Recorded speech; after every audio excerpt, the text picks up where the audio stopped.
बदतमीज बहू। सभ्यता से भरपूर शास्त्री परिवार की इकलौती बेटी मोहिनी को बचपन में ही पढ़ाई के लिए विदेश भेज देते हैं, जहां से वो सालों बाद ग्रेजुएशन पूरी करके इंडिया वापस आती है, जो अब संस्कार, सभ्यता, संस्कृति जैसी चीजों से कोसों दूर होती है। एक सुबह मोहिनी शॉर्ट ड्रेस पहने, कानों में हेडफोन लगाए जोर जोर से इंग्लिश गाने गाती हुई घर में घूम रही होती है। सुबह सुबह भगवान का नाम लेते हैं, राक्षसों की तरह चिल्लाते नहीं। पॉप्स, आपको अच्छे गाने की बिल्कुल समझ नहीं है, सो ठीक है, चिल पिल।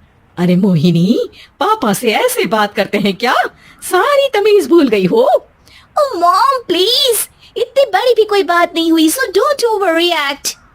ऐसे ही दिन बीतते हैं जिसमें मोहिनी के तौर तरीके, रहने और बात करने का ढंग उसके मम्मी पापा को परेशान करने लगता है।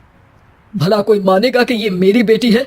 रीति रिवाज और संस्कारों से तो इसका दूर दूर तक कोई नाता नहीं, और अब तो लगता भी नहीं कि कभी होगा। अरे ऐसे कैसे नहीं होगा? लड़कियां सारे नखरे अपने माँ बाप को ही दिखाती है। ससुराल जाकर उन्हें सब कुछ करना भी पड़ता है और मानना भी। पत्नी की बात शास्त्री जी समझ जाते हैं और कुछ ही दिनों में अपने से भी ज्यादा धार्मिक परिवार में निखिल के साथ मोहिनी का रिश्ता पक्का कर देते हैं। रिश्ता तो पक्का कर दिया, पर यहाँ मोहिनी को कैसे मनाएंगे? शादी ब्याह के मामले में आटे में नमक जितना झूठ तो चलता है जी। इसी तरह एक के बाद एक तिकड़म लगाते हुए दोनों मिलकर मोहिनी को शादी के लिए तैयार कर लेते हैं और मोहिनी निखिल की शादी हो जाती है, जिसके अगले दिन से ही मोहिनी दोबारा अपने पूरे अवतार में शॉर्ट ड्रेस पहनकर घर में घूमने लगती है। बहू को ऐसे देख सास की आंखें फटी की फटी रह जाती हैं।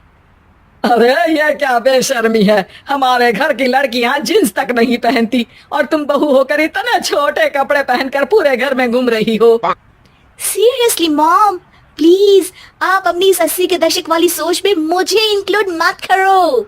हाय तौबा, एक तो बेशर्मी दिखाती है, ऊपर से सास के साथ जुबान भी लड़ाती है।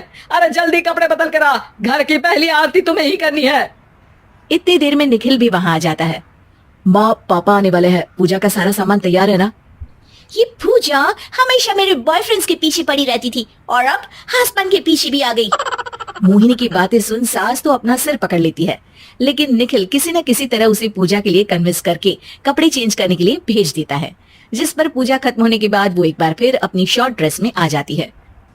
बहू, ये क्या तरीका है? संस्कार नाम की कोई चीज है या नहीं? नहीं ससुर जी, संस्कार मेरा दूसरा बॉयफ्रेंड था, अब तो मेरा उससे कोई कांटेक्ट नहीं है। मोहिनी का जवाब सुन के ससुर तो भगवान नाम जपते वहां से चले जाते हैं, लेकिन सास बहू के बीच कहासुनी फिर शुरू हो जाती है, जिसे इग्नोर करते हुए मोहिनी घर से बाहर चली जाती है और देर रात घर वापस आती है। मोहिनी, मैं जानता हूँ कि तुम विदेश में रही हो और तुम्हें वहीं की आदत है, पर यहाँ चीजें कुछ अलग है। अगर तुम उस हिसाब से कुछ एडजस्ट कर लो तो सबके लिए सही हो जाएगा। I am not in a lecture mood. Good night. अगली सुबह मोहिनी देर से उठकर एक बार फिर उसी तरह सबके सामने आती है, जिस पर उसके सास कुछ बोले उससे पहले ही मोहिनी की दोस्त मोनिका और रचिल वहां आ जाती हैं। Oh hi darling, how are you?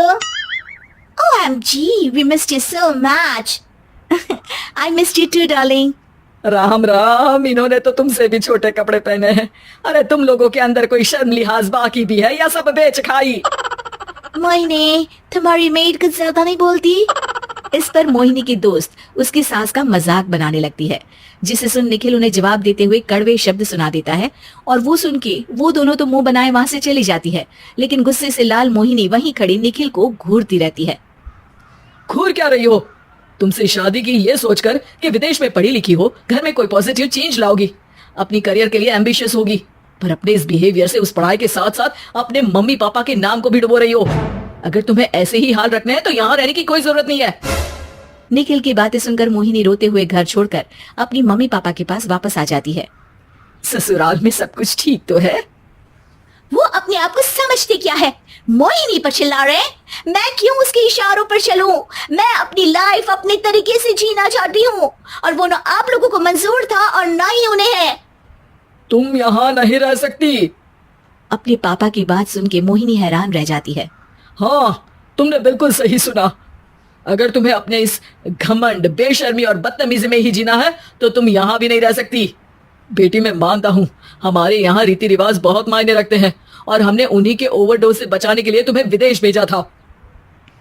एक लड़की जो शादी करके घर और बच्चे संभालती है, उससे तुम अपने आप को ज्यादा समझ सको इसके लिए भेजा था। तुम उससे ज्यादा समझो और बनो, पर तुम तो किसी दूसरी ही ट्रेन में चढ़ गई बेटा। उसके मम्मी पापा बहुत देर तक मोहिनी को सारी बातें समझाते हैं, जिन्हें सुनकर मोहिनी को अपनी गलती का एहसास होता है। वो जॉब ज्वाइन कर लेती है और ससुराल वापस आकर उन्हें मॉडर्न बनाती है और खुद भी कुछ रिवाज सीखते हुए खुशी से रहने लगती है।